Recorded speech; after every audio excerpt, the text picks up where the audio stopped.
President von der Leyen and I stand united with the people and leaders of all communities across Northern Ireland.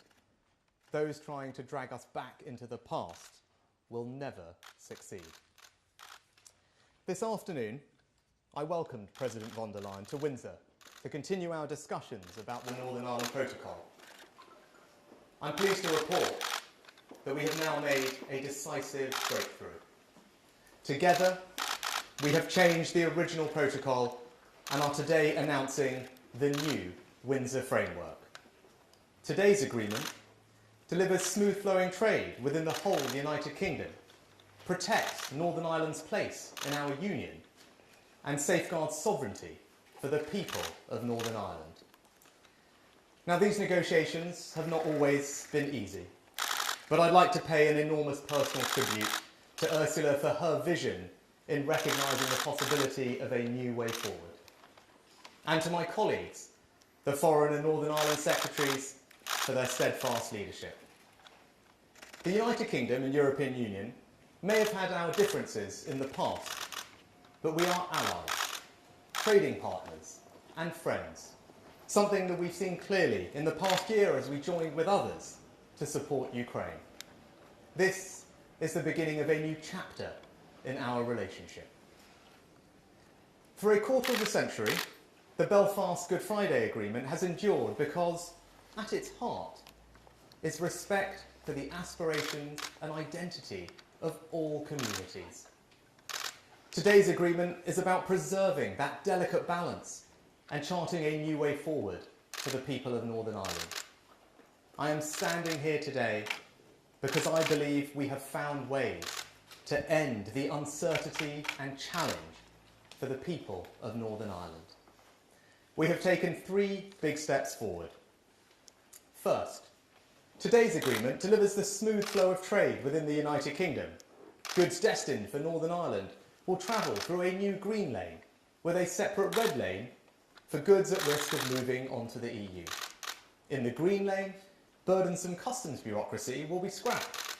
It means food retailers like supermarkets, restaurants and wholesalers will no longer need hundreds of certificates for every lorry. And we will end the situation where food made to UK rules could not be sent to and sold in Northern Ireland. This means that if food is available on supermarket shelves in Great Britain, then it will be available on supermarket shelves in Northern Ireland. And unlike the protocol, today's agreement means people sending parcels to friends or family or doing their shopping online will have to complete no customs paperwork.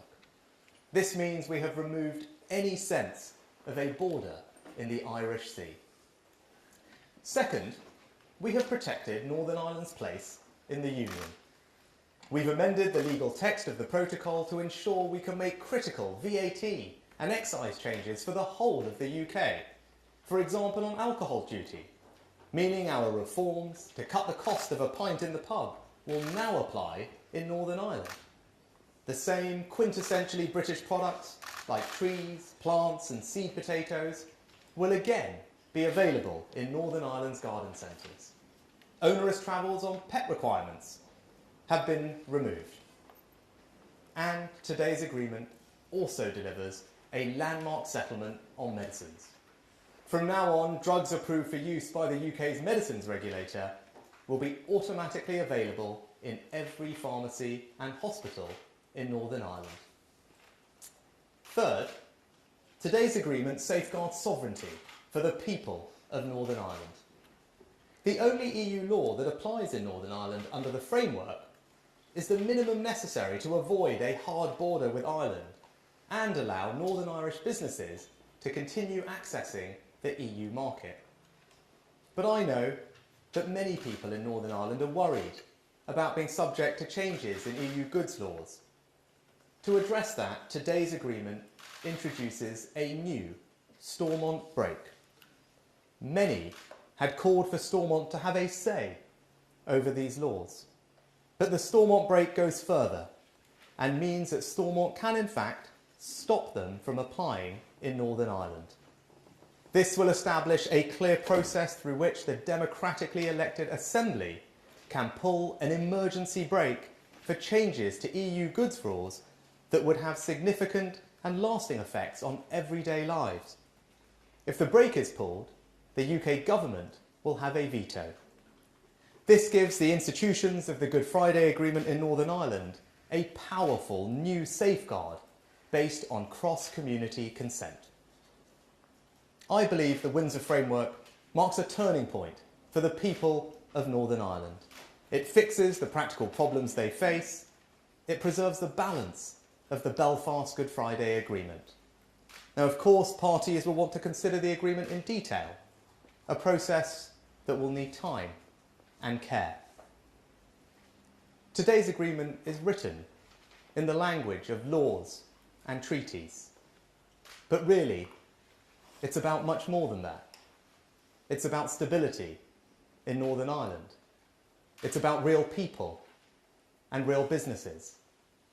It's about showing that our union that has lasted for centuries can and will endure. And it's about breaking down the barriers between us, setting aside the arguments that for too long have divided us, and remembering that fellow feeling that defines us, this family of nations, this United Kingdom. Thank you. Ursula. Good afternoon, Prime Minister Darauf. It is an honour and a pleasure to be here in Windsor with you, and it is with a great sense of satisfaction that we stand here together.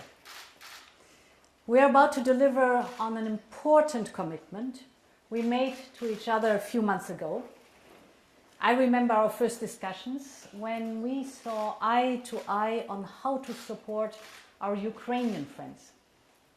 And I was encouraged by our trustful and strong cooperation on this crucial geostrategic issue. But I also remember how the two of us were honest with each other about the difficulties in our bilateral relationship. And it was vital to put that on the right footing too. We committed to work hard together to do so. We knew that for us to be able to make the most of the potential of our partnership, solutions were needed for the issues around the protocol on Ireland and Northern Ireland. We knew it was not going to be easy. We knew we needed to listen to each other's concerns very carefully. Above all, we had to listen to the concerns of the people of Northern Ireland. We knew we had to work hard with clear minds and determination, but we also both knew, dear Rishi, that we could do it because we were both genuinely committed to find a practical solution for people and for all communities in Northern Ireland. Today, we can take pride in the fact that we have delivered on that commitment. Because today we have reached an agreement in principle on the Windsor Framework. The Windsor Framework lays down new arrangements on Ireland and Northern Ireland. This new framework will allow us to begin a new chapter. It provides for long-lasting solutions that both of us are confident will work for all people and businesses in Northern Ireland. Solutions that respond directly to the concerns they have raised. Prime Minister, we worked hard across a wide range of areas. The new arrangements are delivering a comprehensive package so that we can address in a definitive way the issues faced in everyday lives. I will only mention two examples that I find most telling. Indeed, the new Windsor Framework will ensure that the same food will be available on supermarket shelves in Northern Ireland as in the rest of the UK. And furthermore, the new Windsor Framework will permanently enable all medicines, including novel ones, to be available in Northern Ireland at the same time, under the same conditions across the UK. For this to work, we have agreed on strong safeguards, like IT access, labels, and enforcement procedures, that will protect the integrity of the European Union's single market. The new Windsor framework respects and protects our respective markets and our respective legitimate interests. And most importantly, it protects the very hard-earned peace gains of the Belfast Good Friday Agreement for the people of Northern Ireland and across the island of Ireland. Violence has no place in our society.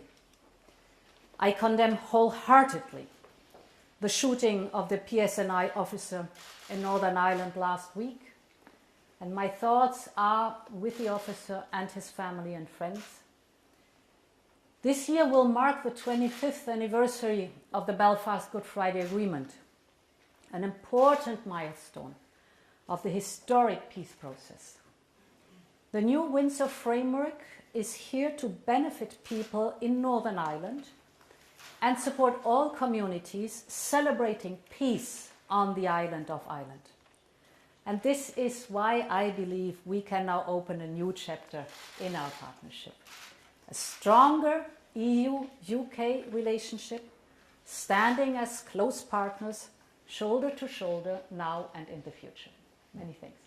Thank you, Ursula. We have time for some questions from the media. Can I start with the BBC?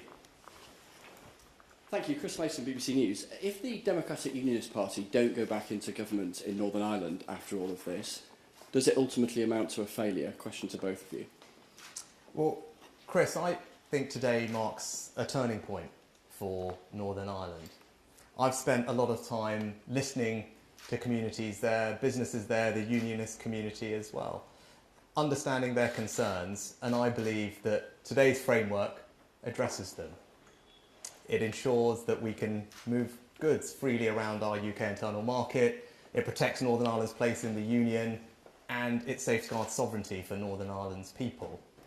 But I also recognise that parties and communities across Northern Ireland will want to take the time to consider the detail of what we're announcing today, and we should give them the time and the space to do that, and I fully respect that. But I believe that what we have achieved today is a real breakthrough, and it's now for the parties to consider that and decide themselves how to take it forward and build a better future for people in Northern Ireland. I think it's historic what we have agreed today and what we have achieved. And indeed, a lot will happen. The establishing of the green lane, for example, and the red lane for goods, the reducing of an amount of paperwork, reduced customs and checks on the ground, sharing customs data, information in real time. All these will drastically facilitate when implemented. It's a big step forward. And I think what is exceptional is that we managed to find an agreement for solutions that will protect our respective single markets. And this is a lot, and therefore I really want to thank for the excellent cooperation, and I really want to thank our teams also for all the time they've invested, all the knowledge. The result is extraordinary. I'd echo what Ursula said about thanking our teams, and actually, Chris, to just building on what Ursula said, often we focus on the politics of situations, Westminster and all the rest of it, but this is about the people of Northern Ireland, about the communities, about the businesses there, and what's best for them. And I believe that the Windsor framework that we've agreed today really resolves the challenges that have been raised. It resolves all the practical issues on the ground. It puts people in charge of their destiny, and that's why it represents such a major breakthrough. And I hope everyone can recognise that and take the time to consider it. But this framework will start making a positive difference to people's lives in Northern Ireland almost immediately. And regardless of all the politics of this, I think that is something that hopefully all of us can recognise and celebrate. Can we turn next to RTE? Hello, John Lorraine from RTE here. The unionists say they want to be treated the same, and it's to both leader. They want to be treated the same as any other part of the UK. However, Northern Ireland is the only part of the UK that shares a land border with the EU. So there will have to be some differences for Northern Ireland compared to the rest of the UK. Do you believe the unionists will accept different treatment? And can you point to how, for instance, European Court of Justice will have jurisdiction in Northern Ireland? What, do you want me to take that first, Ursula? I'll just echo what I just said, John, actually, about, yes, of course, politics matters, and parties in Northern Ireland, unionist communities, will want to take the time to consider what we've announced today, digest the detail, and we should give them the time and the space to do that. But if you focus on people, on families, on communities, on businesses, I think people will see that the framework we've agreed today delivers significant improvements in almost every aspect of their lives that have seen disruption and challenge from the protocol. And that is something that I think can be celebrated and recognised, and that benefit will start coming very quickly. Now, there are a range of things that I heard when I talked to communities in Northern Ireland, and because of the breadth and the comprehensive nature of this framework, and you heard some of it in my remarks earlier, I think we're addressing all those practical challenges and indeed safeguarding sovereignty as well. And I know that's something that's particularly important to communities in Northern Ireland. With regard to the role of EU law, we've to recognise that with the consent of people in Northern Ireland has access to the single market, and I think we all collectively share an ambition to avoid, as you say, a hard border between Northern Ireland and the Republic. And that's why there's a role for EU law in Northern Ireland, but that happens with consent, and as a result of the agreements that we've reached today, there is further democratic accountability of that role of EU law with the new Stormont break, which provides a very powerful mechanism for the Stormont institution to use when it has concerns. And I think that is really important part of correcting the democratic deficit that existed and providing reassurance to everyone in Northern Ireland that they are in control of their own destiny. Yes, indeed, the European Court of Justice is the sole and ultimate arbiter of EU law. That's natural because it's prescribed by the EU legal order. So the ECJ will have the final say on EU law and single market issues.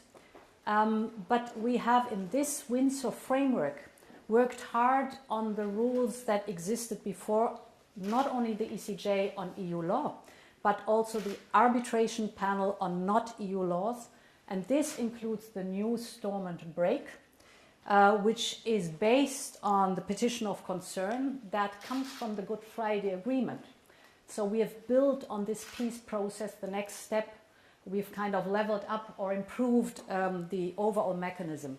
I think important is in our Windsor framework that we are putting also in place several mechanisms that should avoid having to resort to the Stormont break, which is an emergency mechanism.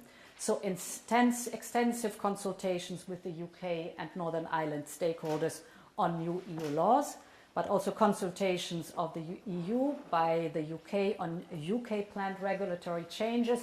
This is important for us.